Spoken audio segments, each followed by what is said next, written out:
नमस्ते मेरे प्यारे देशवासियों। हमें अपनी आस्था, हमारे पंथ, हमारी विचारधारा को बचाने के लिए सबसे पहले कोरोना वायरस को परास्त करना पड़ेगा।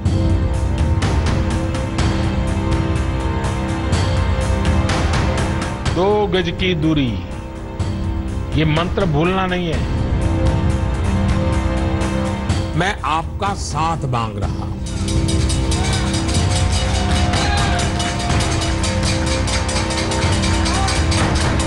बहुत ही अच्छा तरीका है हमें कोरोना से बचाने के लिए। मोदी जी ने बहुत अच्छा काम किया और हम सब उनके साथ हैं। I think this is a message of great positivity. हम लोग पीएम मोदी के साथ ही हैं, जैसा वो कहेंगे वैसा ही करेंगे।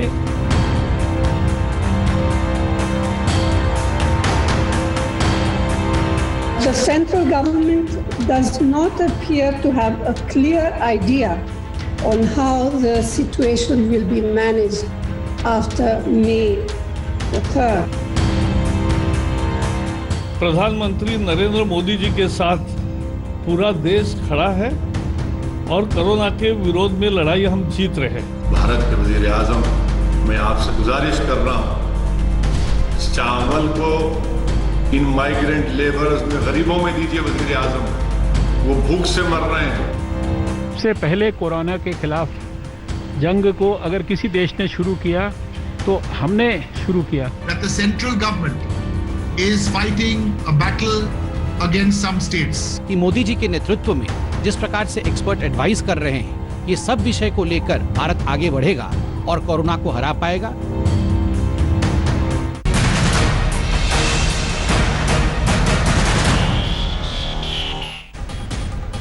नमस्कार, आप देख रहे हैं हल्ला बोल। आपके साथ मैं हूं अंजना ओम कश्यप। जहां पूरा विश्व कोरोना के संकट काल में एक जंग लड़ रहा है, वहीं भारत का लोहा, भारत सरकार की रणनीति का लोहा आज पूरी दुनिया में माना जा रहा है। लॉकडाउन का वक्त रहते फैसला लेना भारतीयों को ये समझाता है, बताता है, आश्वस्त करता है कि उसकी सरकार उसकी जान की हिफाजत इस संकट दौर में ठीक से कर रही है। और यही वजह है कि जब इन मापदंडों पर दुनिया भर में बहुत सारी अंतर्राष्ट्रीय एजेंसियां सर्वे कर रही हैं, तो उसमें भारत का स्थान सबसे ऊपर दिखाई दे रहा है।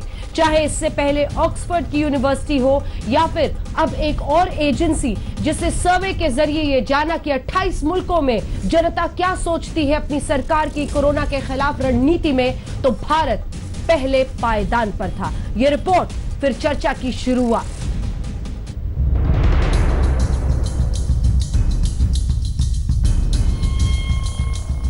हमें अपनी आस्था, हमारे पंथ, हमारी विचारधारा को बचाने के लिए सबसे पहले कोरोना वायरस को परास्त करना पड़ेगा। 2 गज की दूरी, ये मंत्र भूलना नहीं है। मैं आपका साथ मांग रहा हूं। हमें आत्मनिर्भर बनना ही पड़ेगा। बिना आत्मनिर्भर बने ऐसे संकटों को झेल पाना भी मुश्किल हो जाएगा।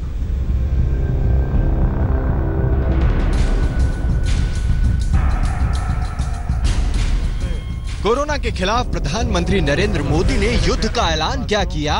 पूरा देश इस जंग में सिपाही बनकर खड़ा हो गया। चाहे लॉकडाउन का फैसला हो या फिर कोरोना के कर्म वीरों के सम्मान में बजने वाली थालियां और तालियां।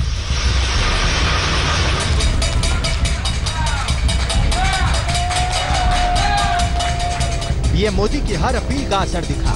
घरों की बालकनी में दिए जले तो त्योहारों के दौरान मंदिर, मस्जिद, गुरुद्वारा और बाजारों में सन्नाटा फैल गया। पीएम मोदी की इन्हीं कोशिशों का लोहा अब दुनिया भी मान रही है। जानी मानी सर्वे एजेंसी गैलप ने मोदी सरकार के कामों को दुनिया में सबसे बेहतरीन बताया। कोरोना को लेकर सरकार के कामकाज पर हुए सर्वे में 83% लोग मोदी सरकार के कामों से संतुष्ट नजर आए, जबकि मलेशिया 77%, कोरिया 74% और इटली की सरकार के काम को 77% लोगों ने संतोषजनक बताया। ट्रंप के समर्थन में सिर्फ 42% लोग आए। वहीं कोरोना वायरस आगे बढ़ेगा, उस पर 51% भारतीयों ने सहमति जताई है। वहीं 22% भारतीयों ने माना कि अगले महीने हालात और खराब होंगे। 18% भारतीयों का कहना है कि हालात मौजूदा वक्त की तरह रहेंगे, जबकि 60% भारतीयों का कहना है कि हम अगले महीने तक कोरोना पर शिकंजा कसने पर कामयाब रहेंगे। गैलप ने कोरोना के संकट काल में 28 देशों की सरकारों के कामकाज पर सर्वे किया है, जिसमें पीएम मोदी को नंबर 1 बताया। सर्वे में शामिल 79% लोगों ने लॉकडाउन बढ़ाने के सरकार के फैसले को सही बताया। इससे पहले अमेरिका की मॉर्निंग कंसल्ट नाम की एजेंसी ने भी कोरोना से जंग में मोदी को दुनिया का नंबर 1 नेता माना था। वहीं विश्व स्वास्थ्य संगठन इस जंग में पीएम मोदी की कोशिशों का मुरीद हो चुका है। I have called on governments to put in place social welfare measures to ensure vulnerable people have food and other life essentials during this crisis. In India, for example, Prime Minister Modi has announced a $24 billion package, including free food rations for 800 million disadvantaged people. ऐसा सिर्फ और सिर्फ इसलिए है क्योंकि corona की जंग हिंदुस्तान में एक रणनीति के तहत सिलसिलेवार तरीके से लड़ी जा रही है। मार्च के पहले हफ्ते में नरेंद्र मोदी ने होली मिलन से दूर रहने की अपील की। इसके बाद 19 मार्च को देश को उनके संबोधन में 22 मार्च के जनता कर्फ्यू का ऐलान हुआ, जो कि एक तरह से लॉकडाउन का ट्रायल था। 24 मार्च को प्रधानमंत्री ने 21 दिनों के लॉकडाउन की घोषणा कर दी, तो 14 अप्रैल को दोबारा आकर 3 मई तक लॉकडाउन को बढ़ा गए। ये सब कुछ इतना सहज हुआ कि सिर पर खड़ी आफत और लाखों लोगों पर आए बड़े संकट के बावजूद भारत जैसी बड़ी आबादी वाला देश हर एक परिस्थिति में मानो ढलता गया। इस बीच मजदूरों के पलायन से लेकर राशन तक की कई चुनौतियां आईं, जिनसे सरकार निपट रही है। प्रधानमंत्री मोदी ने लॉकडाउन के दौरान देश की रणनीति तय करने के लिए मुख्यमंत्रियों से 3 बार वीडियो कॉन्फ्रेंसिंग की। 27 अप्रैल को एक बार फिर वो मुख्यमंत्रियों के साथ ई चर्चा करेंगे, जहां आगे की रणनीति तय होगी। वहीं मोदी ने अलग अलग क्षेत्र के लोगों से भी वीडियो कॉन्फ्रेंसिंग के जरिए सीधा संवाद किया। मास्क पहनने पर जागरूकता फैलाने मोदी खुद सामने आए। वहीं बैठकों में दूरी बनाकर देश के सामने सोशल डिस्टेंसिंग की अहमियत समझाने की कोशिश की। मन की बात में भी कोरोना के कर्मवीरों की जमकर तारीफ की। डॉक्टर हो, सफाई कर्मी हो, अन्य सेवा करने वाले लोग हो, इतना ही नहीं, हमारी पुलिस व्यवस्था को लेकर भी आम लोगों के सोच में काफी बदलाव हुआ है। हमारे पुलिसकर्मी आज गरीबों, जरूरतमंदों को खाना पहुंचा रहे हैं, दवा पहुंचा रहे हैं। जिस तरह से हर मदद के लिए पुलिस सामने आ रही है, हमारे मन को झकझोर दिया है, हमारे दिल को छू लिया है। प्रधानमंत्री नरेंद्र मोदी हर वो संभव प्रयास कर रहे हैं जो इस जंग में जरूरी है। यही वजह है कि हिंदुस्तान में हालात अभी भी काबू में हैं और दुनिया भारत की कोशिशों को सलाम कर रही है, जिसमें बड़ा चेहरा बनकर सामने आए हैं प्रधानमंत्री नरेंद्र मोदी।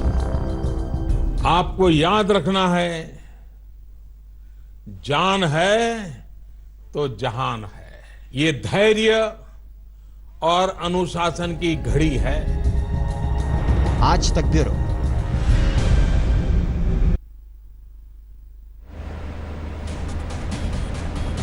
और आइए अब चर्चा की शुरुआत करते हैं। कई खास मेहमान हमारे साथ इस पूरी चर्चा में शामिल रहेंगे। राजीव रंजन जेडीयू के नेता प्रवक्ता हमारे साथ जुड़ गए हैं। अन्य मेहमान जो हमारे साथ हैं उसमें कई वरिष्ठ पत्रकार, वरिष्ठ विश्लेषक, साथ ही सेफोलॉजिस्ट हमारे साथ चर्चा में जुड़ रहे हैं, जिसमें प्रदीप गुप्ता हमारे साथ एक्सेस माई इंडिया के मैनेजिंग डायरेक्टर जो कि हैं वो जुड़ गए हैं। हमारे साथ प्रदीप गुप्ता जी जुड़ रहे हैं, एक्सेस माई इंडिया के चेयरमैन और मैनेजिंग डायरेक्टर। संजय कुमार जी हमारे साथ CSDS के डायरेक्टर जुड़ रहे हैं। मनीषा प्रियम जी हमारे साथ एकेडमिशियन, रिसर्चर, वरिष्ठ पत्रकार कह लीजिए, हमारे साथ जुड़ रही हैं। आशुतोष जी पॉलिटिकल एनालिस्ट के तौर पर हमारे साथ जुड़ रहे हैं। इससे पहले की चर्चा को आगे ले जाए, इस मनस्थिति को समझने में ये जो गैलप इंटरनेशनल का सर्वे है, और उससे पहले भी प्रदीप गुप्ता जी कई सर्वेज आए हैं, आपने भी चुनाव से जुड़े जितने भी विश्लेषण पिछले दिनों में किए हैं या फिर सीट प्रेडिक्शंस है वो सब सही ठहरे हैं। वो भी 3 से 5% का एरर छोड़कर 95% कॉन्फिडेंस के साथ इस आंकड़े को आगे रख रहे हैं। और उनका यह मानना है कि विश्व में जिन सरकारों पर देशों की जनता का सबसे ज्यादा विश्वास है, उसमें नंबर 1 की पोजीशन पर भारत है। क्या कहेंगे आप इस पर?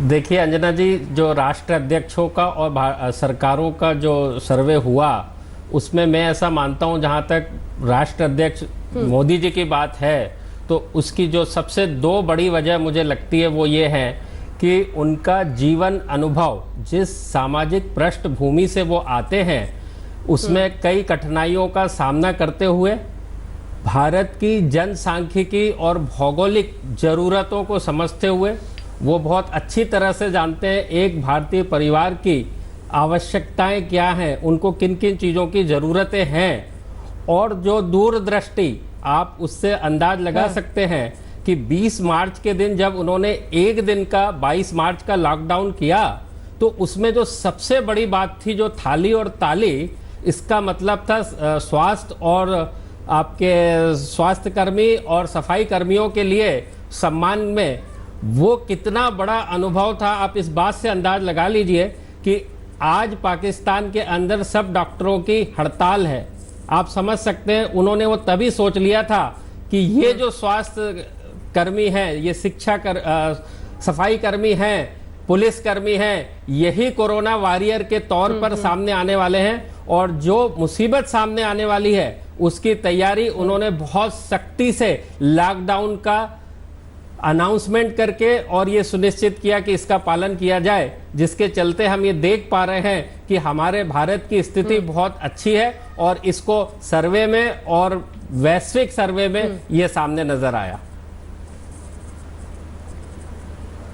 ठीक है, तो इसमें जो सबसे बड़ी बात यह है कि मोदी जी अच्छे से जानते हैं कि किस तरह से लोगों से कनेक्ट किया जाए। हाँ, ये शायद सबसे बड़ी चीज रही। और मनीषा प्रियम जी, मैं जरा सवाल को बदल के आपसे पूछना चाहती हूं, क्या आपको लगता है कि कोई और ऐसा व्यक्तित्व है मौजूदा हिंदुस्तान में, चाहे आप किसी भी राजनीतिक पार्टी को ले लीजिए, जो इस तरह से एक लॉकडाउन का संदेश दे सकता था, जिसको देश में हर नागरिक, कम से कम बाय एंड लार्ज अभी तक की जो तस्वीर है लोग मान रहे हैं, लोगों की भावनाएं इससे जुड़ी हुई हैं, उनको लग रहा है कि इसी के जरिए हम जंग लड़ेंगे। वो अमेरिका के आंकड़े देखते हैं, भारत के देखते हैं और फिर कहते हैं कि नहीं, अभी तो लॉकडाउन मानने में ही देश की भलाई है। मतलब जो उबना या फिर गुस्सा होना चाहिए था, चाहे वो मजदूरों का हो, चाहे वो ऐसे लोगों का हो जिनके रोजगार को, जो दिहाड़ी मजदूर है, जिनके रोजगार को लेकर जबरदस्त झटका उनके जीवन में लगा है, वो भी काफी हद तक, ह्यूमन राइट्स भी एक हिस्सा इस सर्वे का है कि वो अपने मानवाधिकार तक छोड़ने को तैयार है देश की सरकार की बात को मानते हुए।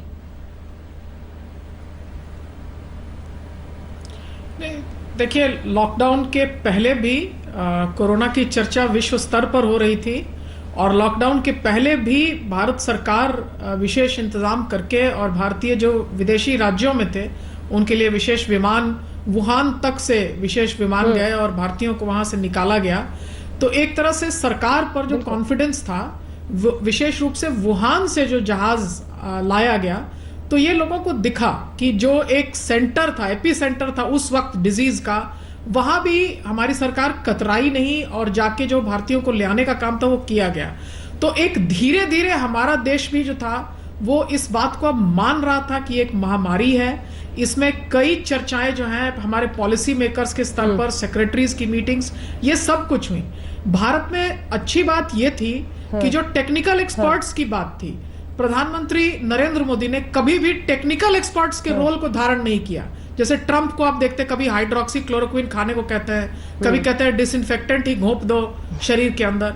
तो इस तरह की अलूल जलूल बातें जो है वो नहीं की गई और प्रधानमंत्री की जो बातें हुई वो देश से सीधा संवाद था, उसमें सीधे मैसेजिंग थी। और पहला जो मैसेज था उससे कहीं ज्यादा जो दूसरा मैसेज था, जब उन्होंने हाथ जोड़कर क्षमा मांगने का काम किया, तो उससे ये लोगों को दिख रहा था कि एक नीतिगत रूप से लिया गया निर्णय है और इसके अलावा और कोई रास्ता नहीं था। तो एक तरह से जो कम्युनिकेशन था वो बड़ा स्ट्रांग था, लोगों के साथ सीधा था। और पॉलिसी मेकर और टेक्निकल एक्सपर्ट्स की जो बात का जो दायरा था, उसमें कहीं भी प्रधानमंत्री ने अपने आप को उसमें डालने की बात नहीं की। कभी भी आप नहीं सुनते होंगे कि वो बात करते रहेंगे कि अच्छा इसका प्लाज्मा एक्सचेंज कर देते हैं कि उसका क्या करेंगे, या ये चीनी वायरस है। WHO पे हमारे भी टिप्पणियां हो सकती हैं, लेकिन उस तरह की अलूल जलूल बातों से जो है वो अपने आप को बचा करके, और लोगों से जो सीधा संवाद होना चाहिए, कहीं ना कहीं चिंतन का, मनन का उसमें एक अंग है। और लोगों को भी ये दिख चुका था कि दिक्कत जरूर है। गांव में मैंने कई, हिंदुस्तान में मेरा लेख भी छपा, मैंने लेबर के साथ बहुत इंटरव्यूज किए। उन्होंने कहा कि देखिए शहर में इसकी दवा तो नहीं है। तो इस बात का कम्युनिकेशन लोगों के साथ भी था कि हमारी ये मजबूरी थी, और उस मजबूरी में मैं ये मानती हूं कि भारत के गरीबों ने आज सबसे बड़ा योगदान दिया है इस महामारी को थामने के लिए। और आज हम उनके कृतज्ञ हैं, उनके आभारी हैं कि उन्होंने अपना जीवन यापन 2 वक्त का रोटी खाना भी छोड़ करके, और इस बात को माना है कि नीतिगत हमारे पास और कोई रास्ता नहीं था, इसलिए ये रास्ता अपनाना पड़ा है। तो एक कॉन्फिडेंस की बात है, लोकतंत्र को चलाने की बात है, सीधे संवाद की बात है। यहां मैं मानती हूं कि प्रधानमंत्री नरेंद्र मोदी के संवाद की शैली जो है वो उत्कृष्ट रही है। संवाद की शैली और इसी के साथ रोल को समझना, और ये संजय जी बहुत महत्वपूर्ण रहा, क्योंकि जो भी स्वास्थ्य विभाग की तरफ से कदम उठाए जा रहे हैं, कितने मरीज हैं, किस स्टेट में क्या हो रहा है, प्लाज्मा थेरेपी करना है नहीं करना है, किस स्टेट में कैसे एनफोर्स करना है, इन सब के लिए रोजाना एक प्रेस ब्रीफिंग रखी, जिसमें कोई पॉलिटिकल राजनीतिक चेहरा नहीं, जिसमें स्वास्थ्य विभाग के ब्यूरोक्रेट्स बैठकर फैक्चुअल, वो ब्यूरोक्रेट्स का चेहरा एक ऐसा चेहरा होता है जो कम से कम राजनीतिक पहचान उसकी नहीं होती है, राजनीतिक शैली नहीं होती है। इसीलिए अगर आपको जानकारी लेनी है कि क्या कदम उठाए जा रहे हैं, तो 4 बजे हेल्थ मिनिस्ट्री की तरफ से जो ब्यूरोक्रेट्स की मीटिंग है उसको सुनिए। और जब आपको फैसला सुनना है, या फिर आप कह सकते हैं जो उनकी अलग शैली है पीएम की, देश को कैसे संबोधित करना है, वो अपने तरीके, अपने अंदाज से करते रहे। ये डिवीजन करना क्या बहुत महत्वपूर्ण रहा, जो गैलप इंटरनेशनल केस सर्वे में दिखाता है। आप इसको कैसे देखेंगे संजय जी? देखिए, अगर सर्वे नहीं भी होता तो हम इस बात को इनकार करने का कोई मतलब ही नहीं है कि प्रधानमंत्री नरेंद्र मोदी पॉपुलर नहीं है। इस वक्त बिल्कुल पॉपुलर है, और पिछले 5-7 सालों से हम देख रहे हैं वो काफी पॉपुलर रहे हैं। कई चीजें इसमें इसके कई कारण हैं। पॉलिसीज, प्रोग्राम्स तो है ही है, लेकिन जिस बात का भी जिक्र हो रहा था, उनकी शैली बोलने की और जनता से संवाद बनाने की, जिस तरह से पिछले 1.5 महीने में जनता के साथ संवाद बनाया गया, और जिसका आपने जिक्र किया अंजना जी, जब एक मेडिकल संवाद की जरूरत हुई तो एक मेडिकल रिप्रेजेंटेटिव के तौर पे मिनिस्ट्री ऑफ हेल्थ के प्रवक्ता ने आकर के इन सब चीजों की जानकारी दी। लेकिन जब भी एक मास अपील करने की जरूरत हुई तो प्रधानमंत्री स्वयं आए, टीवी पर, रेडियो पर आकर के उन्होंने एक तरह से जनता से अपील की। और आप देखिए, 24 तारीख के लॉकडाउन के पहले एक रिहर्सल किया उन्होंने 22 तारीख को, और 22 तारीख से यह एहसास होने लगा था कि एक लंबा लॉकडाउन होने की गुंजाइश है। 24 को जब लॉकडाउन अनाउंस हुआ, और ये सब हम सबको पता था कि 14 तक लॉकडाउन है, लेकिन संवाद की शैली क्या थी? संवाद की शैली ये थी, 14 अप्रैल के कुछ दिन पहले से ही लोगों के बीच में ये बात फैलने लगी कि लॉकडाउन तो बढ़ेगा, और इसी के लिए जब लॉकडाउन बढ़ाया गया तो उसकी भी एक्सेप्टेबिलिटी हुई। और अब देखिए, 3 मई का समय आने वाला है, कल प्रधानमंत्री फिर चीफ मिनिस्टर से बात कर रहे हैं, ये भी एक संवाद की शैली है। और अभी से लोगों के बीच में ये एक धारणा बन गई है कि लॉकडाउन तो फिर और बढ़ेगा, तो एक संवाद की शैली है। जब तक इससे पहले कि आप एक अपना एक तरह से आप डिसीजन देते हैं, उसके पहले ही ये बात जनता के बीच में किसी माध्यम से आप पहुंचा देते हैं। एक संवाद की शैली रही है, जिसके कारण लॉकडाउन की अपील को जनता ने कुल मिलाकर के बहुत अच्छे ढंग से माना है। कुछ इफ्स एंड बट्स हैं, मजदूरों के बीच में की जो स्थिति रही उसकी चर्चाएं होती रही, लेकिन कुल मिलाकर के लॉकडाउन काफी सक्सेसफुल रहा है हिंदुस्तान में अब तक।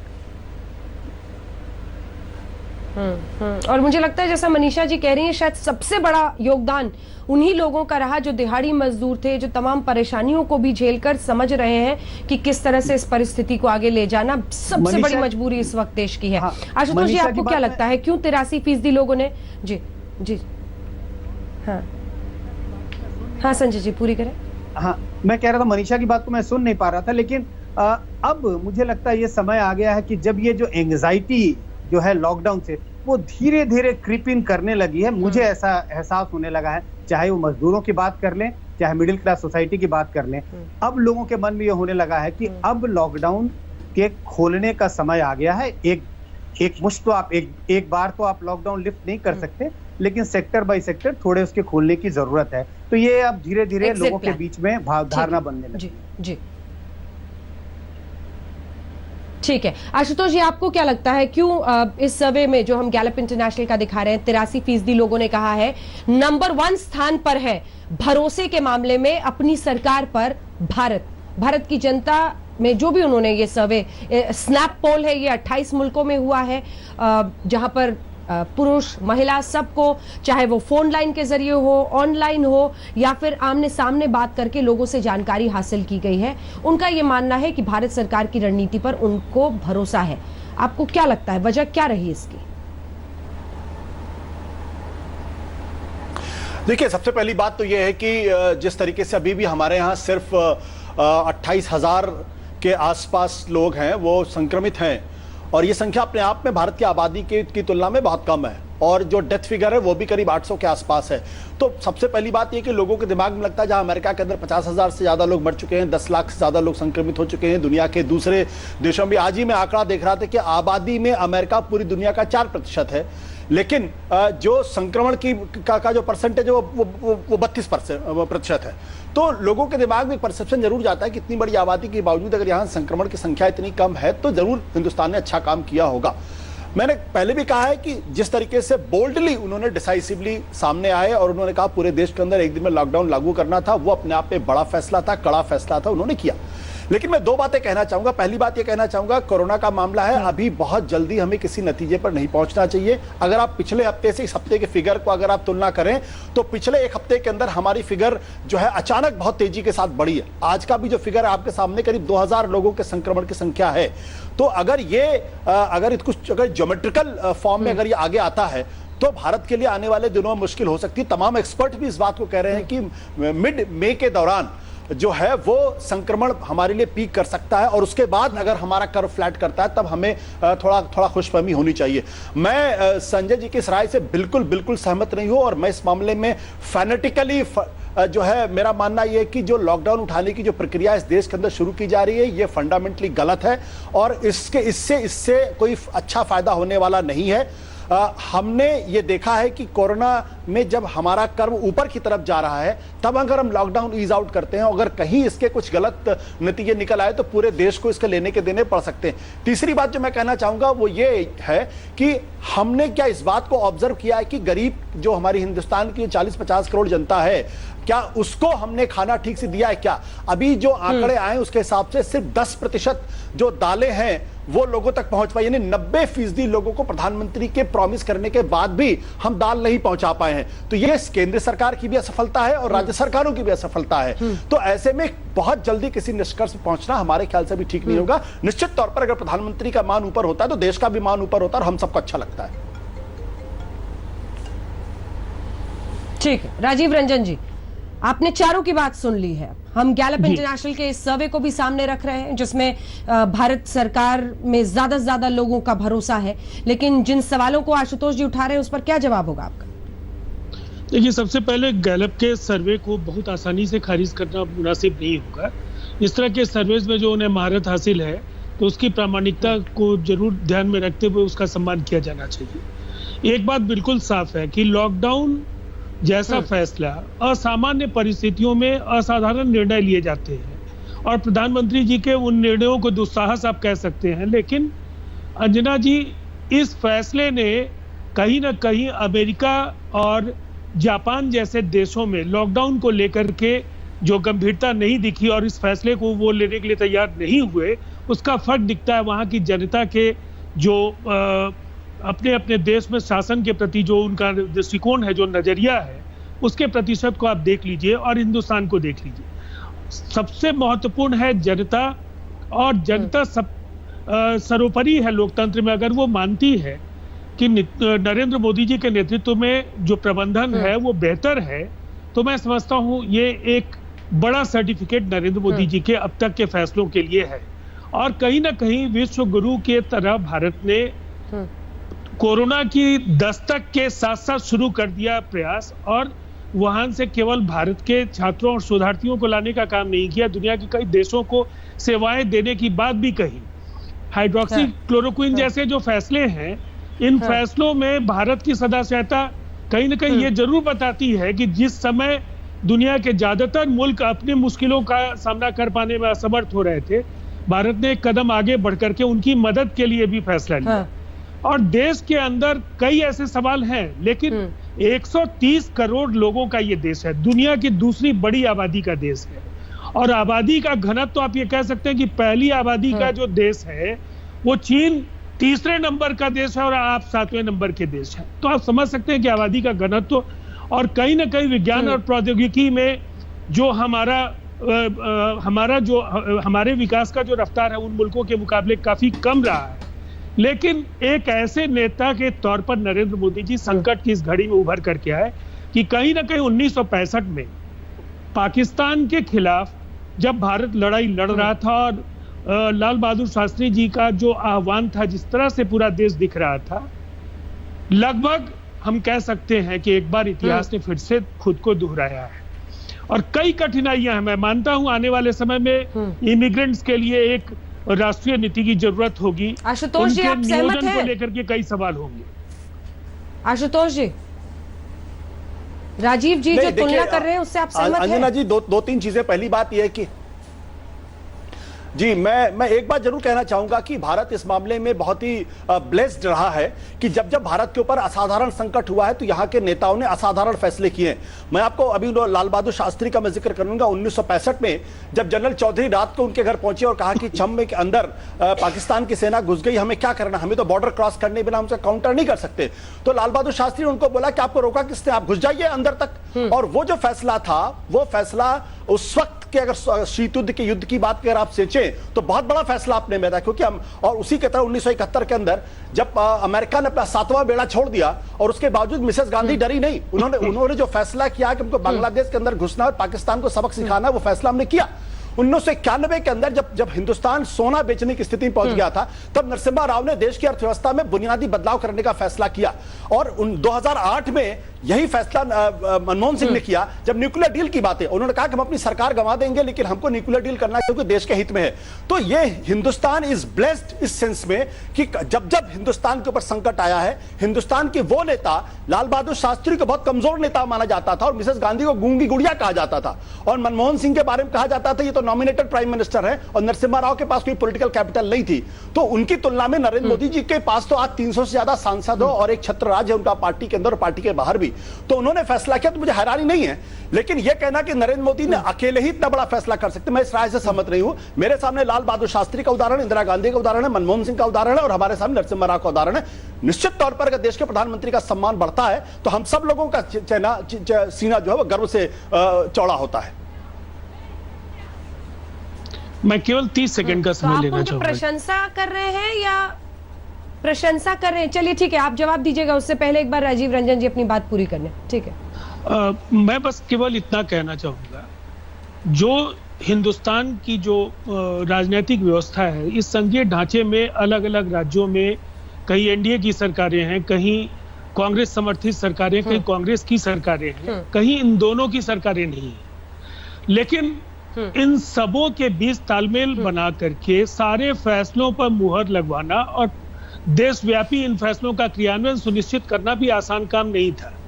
राजनीतिक नेतृत्व तो पॉलिटिकल पार्टीज का जो भी कहे, लेकिन जो इलेक्टेड लीडरशिप है, जो राज्यों के मुख्यमंत्री हैं, इस संकट की घड़ी में प्रधानमंत्री नरेंद्र मोदी जी के साथ एक साथ कंधे से कंधे मिला करके एक दो अपवाद को अगर छोड़ दें तो वो दिखे हैं। और मैं समझता हूं नेतृत्व के लिए ये भी एक असाधारण ये गुण है, और इस गुण को भी कहीं ना कहीं नरेंद्र मोदी जी के अंदर अगर है तो इसकी सराहना की जानी चाहिए। आशुतोष जी प्रशंसा कर रहे थे या कमतर बता रहे थे, मैं समझ नहीं पाई। लेकिन मनीषा जी, मेरा सवाल आपसे वही है, जो जिस तरह की परिस्थितियों में नैया को पार लगाना है भारत को अगर हम देखें तो कुछ आंकड़े ऐसे हैं जिसकी वजह से सबकी आंखें खुल जानी चाहिए। अमेरिका, जैसा बताया उन्होंने कि 4% जनसंख्या, 32% जो संक्रमित मरीज है विश्व के, वो अमेरिका में है आज। 4% जनसंख्या है, लेकिन 1/4 मरने वाले, 2 लाख से जरा सा ऊपर लोग विश्व भर में मरे हैं और 50,000 यानी 1/4 लोग अमेरिका में मर गए हैं।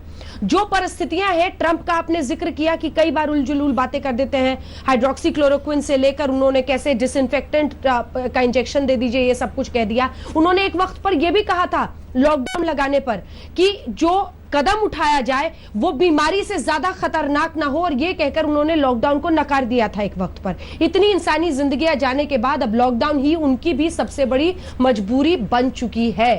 क्या ऐसे में नहीं माना जाए कि हिंदुस्तान की जनसंख्या वाले मुल्क में इतना बड़ा फैसला लेना वाकई एक ऐसा फैसला है जिसका लोहा सबको मानना पड़ेगा, आसान नहीं था। मनीषा जी।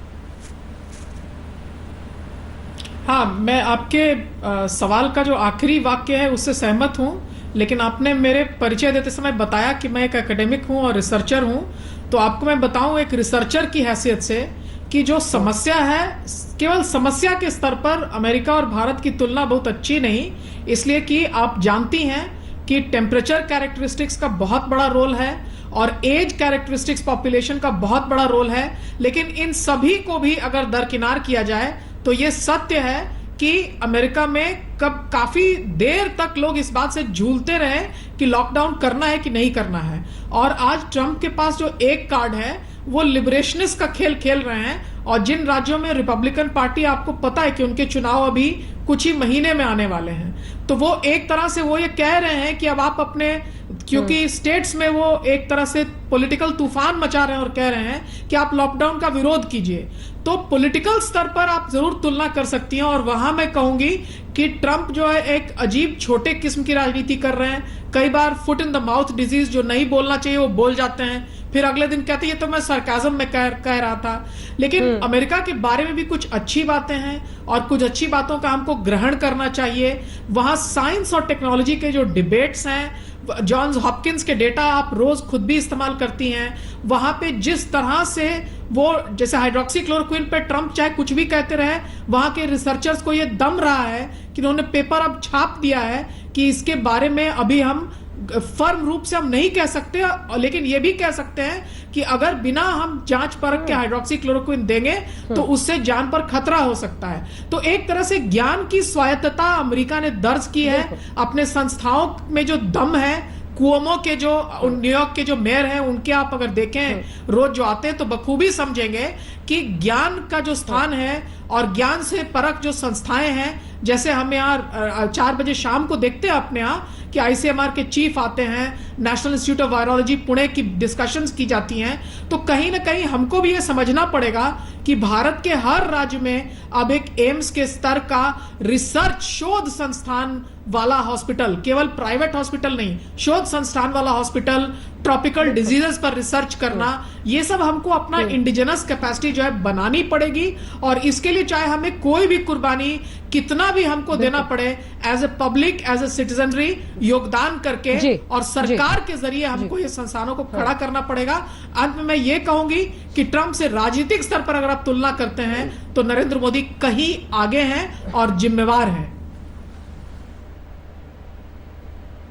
और खैर जो आपने ये बात कही रिसर्च पर और स्वास्थ्य व्यवस्था पर कितना खर्च और कितना दिमाग, कितना झोंकना चाहिए हर मुल्क को, तो इस बार तो ये बीमारी सिखा जाएगा विश्व के तमाम मुल्कों को जो अब तक समझते थे कि स्वास्थ्य में बहुत कम एलोकेशन करके वो काम चला सकते हैं। इस बीमारी के बाद हर किसी की आंख जरा सी तो जरूर खुलेगी, कम से कम नागरिक उसे खोलने पर मजबूर करेंगे, ऐसी उम्मीद रखी जा सकती है। मैं आपके पास अब प्रदीप जी आना चाहती हूँ।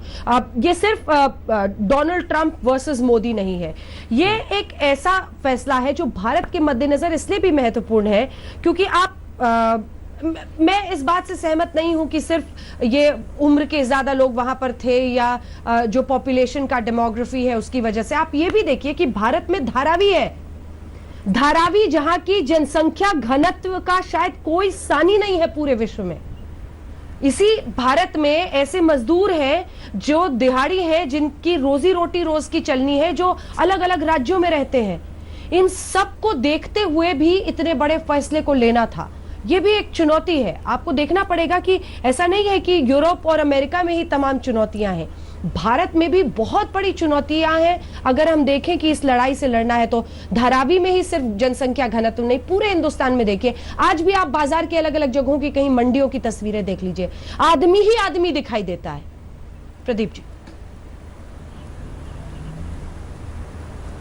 जी, इसमें सबसे बड़ी चीज है अपने को समझना होगा कि कोरोना वायरस आ कहाँ से रहा है और कैसे आ रहा है। तो ये सबको पता है कि ये विदेश से आ रहा है।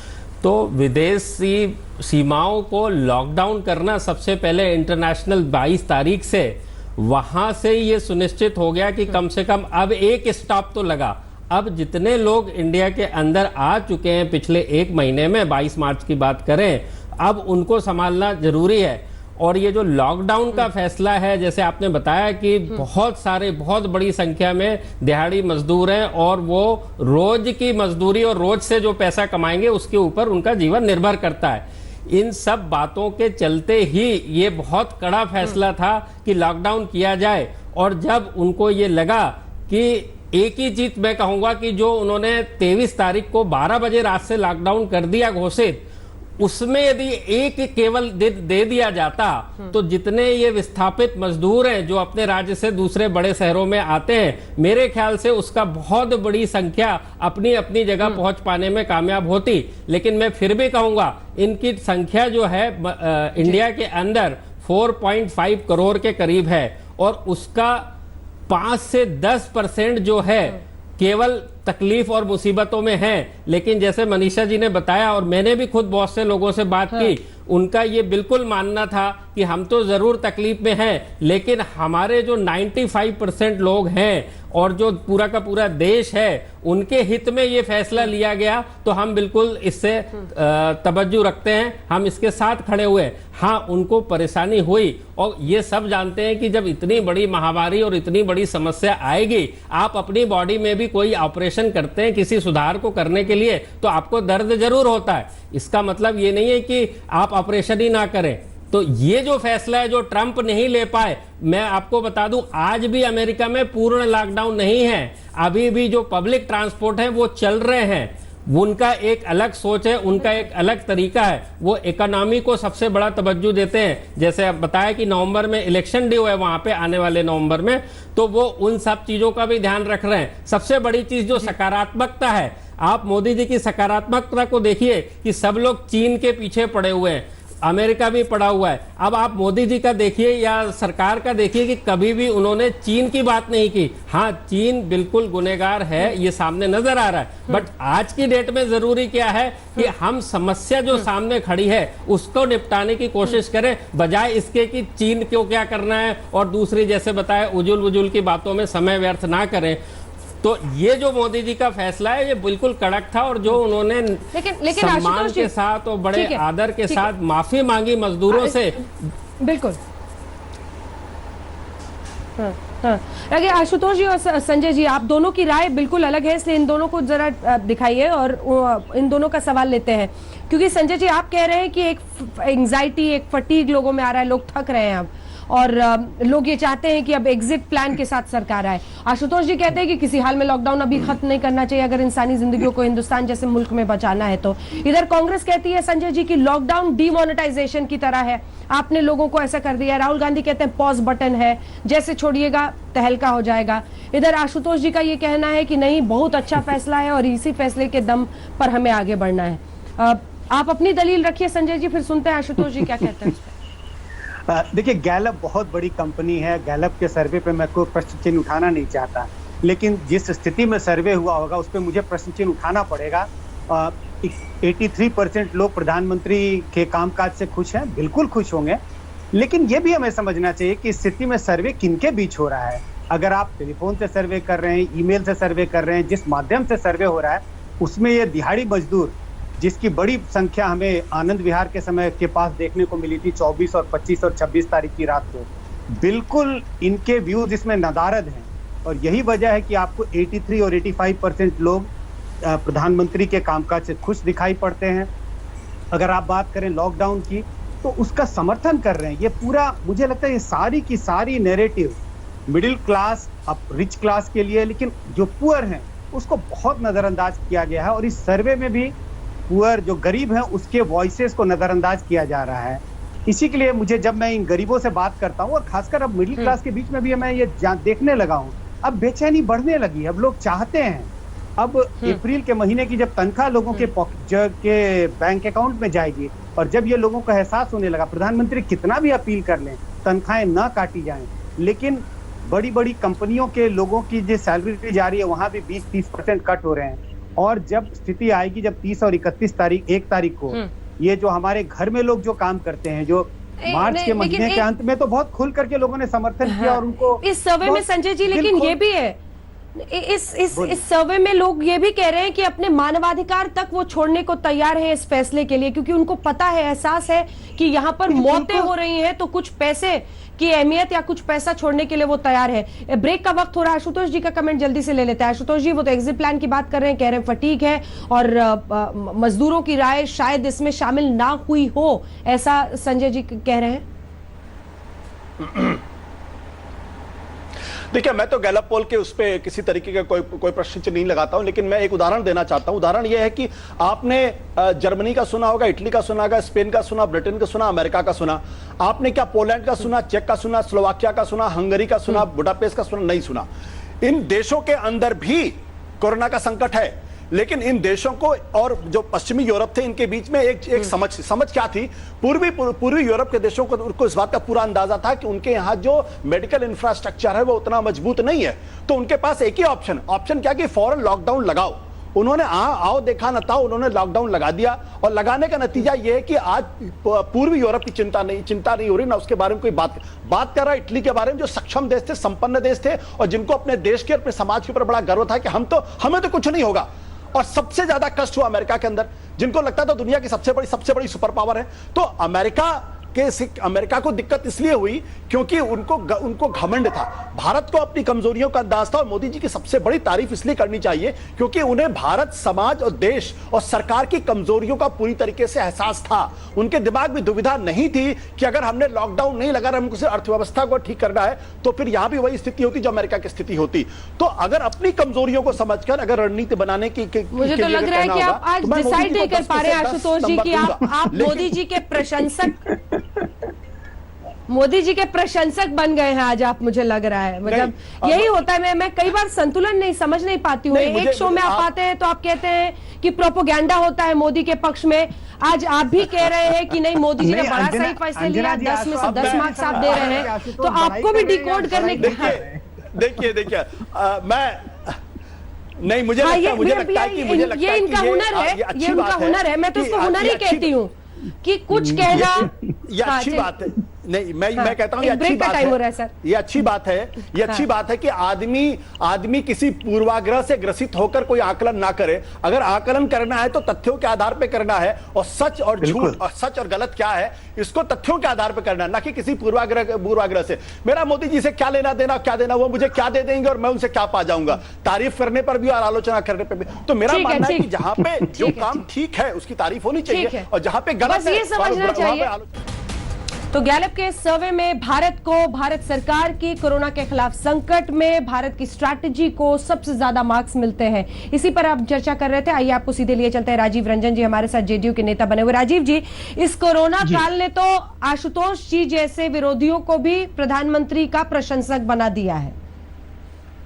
आशुतोष जी एक पत्रकार रहे हैं और एक पत्रकार के रूप में निश्चित तौर पर तथ्यों के आधार पर उन्होंने कहा भी कि वो आकलन करते हैं, और जो ताजा विश्लेषण है मैं मानता हूं कि उन्हें भी ऐसा लगा है कि जो सर्वश्रेष्ठ प्रबंधन हो सकता था संसाधनों के अभाव और देश की जो वित्तीय सीमाएं हैं उसको देखते हुए वो प्रधानमंत्री जी के नेतृत्व में इस देश ने किया है। और कहीं ना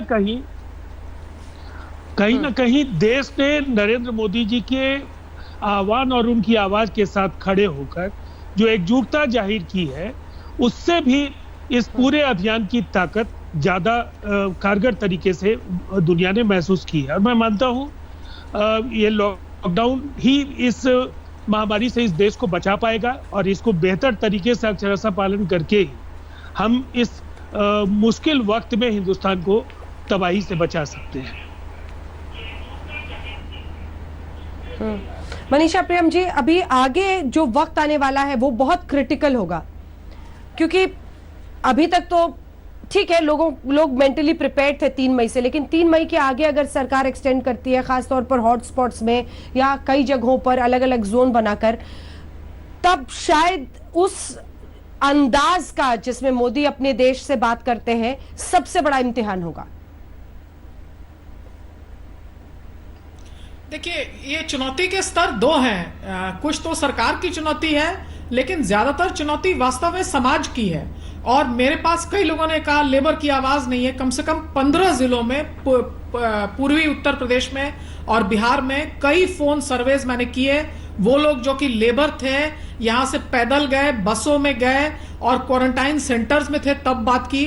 तो सबसे बड़ी चिंता यह है कि जो पोस्ट लॉकडाउन जो समाज उभरेगा, उस समाज में तब भी एक अननोन वायरस जिसको कि कहते हैं पेशेंट 31, जो कि कोई भी हो सकता है और कहीं भी हो सकता है, उसको हम कैसे डील करें, इसको समाज को स्वीकारना होगा। आज भी मुझे पता चलता है कि अमुक जगह सब्जी का बाजार लगा और वहां सोशल डिस्टेंसिंग मानने के लिए लोग तैयार नहीं थे।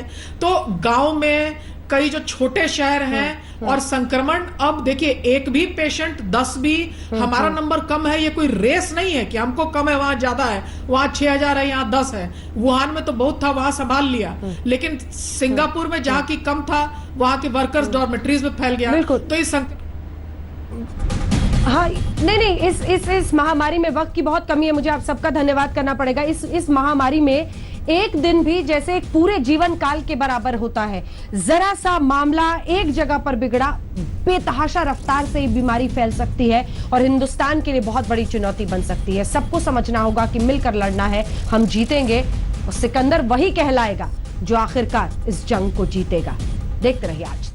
नमस्कार, मैं हूं अंजना ओम कश्यप। हमें उम्मीद है ये वीडियो आपको पसंद आया होगा। लेटेस्ट खबरों के लिए यूं ही देखते रहिए आज तक और इस वीडियो के पसंद आने पर लाइक, शेयर एंड सब्सक्राइब करना ना भूलें।